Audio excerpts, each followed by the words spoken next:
मात्र कुठेतरी आपण बघितलं तर अनेक दशकांपासून कुठेतरी विखे आणि पवार कुटुंबियांमध्ये राजकीय संघर्ष राहिलेला आहे. कुठेतरी तो मिटवण्यासाठी एक पाऊल रोहित पवारांनी पुढे टाकल्याचं दिसतंय की तुम्ही आमच्यासोबत यावं.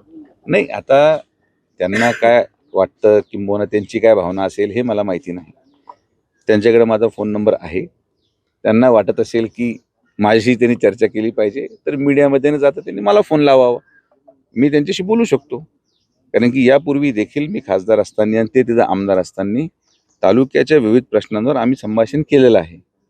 तालुक्याच्या कर्जत जामखेडच्या विकासासाठी मी खासदार असताना आम्ही दोघांनी अनेक वादग्रस्त विषयांवर समन्वय करून रस्त्याचे विषय असतील किंवा इतर काही विषय असतील आम्ही समन्वय करून काम केलं. कारण की विकासामध्ये पक्ष नसतो.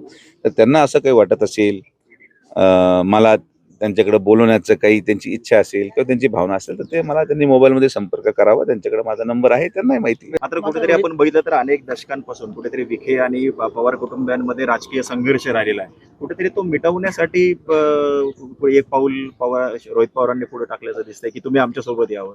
नाही, आता त्यांना काय वाटतं किंबहुना त्यांची काय भावना असेल हे मला माहिती नाही. त्यांच्याकडे माझा फोन नंबर आहे. त्यांना वाटत असेल की माझ्याशी त्यांनी चर्चा केली पाहिजे तर मीडियामध्ये न जाता त्यांनी मला फोन लावावा. मी त्यांच्याशी बोलू शकतो. कारण की यापूर्वी देखील मी खासदार असताना आणि ते तिथं आमदार असताना तालुक्याच्या विविध प्रश्नांवर आम्ही संभाषण केलेलं आहे.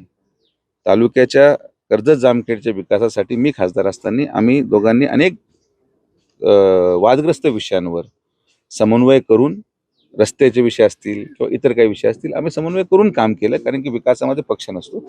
तर त्यांना असं काही वाटत असेल, मला त्यांच्याकडे बोलवण्याचं काही त्यांची इच्छा असेल किंवा त्यांची भावना असेल तर ते मला त्यांनी मोबाईलमध्ये संपर्क करावा. त्यांच्याकडे माझा नंबर आहे, त्यांनाही माहिती आहे.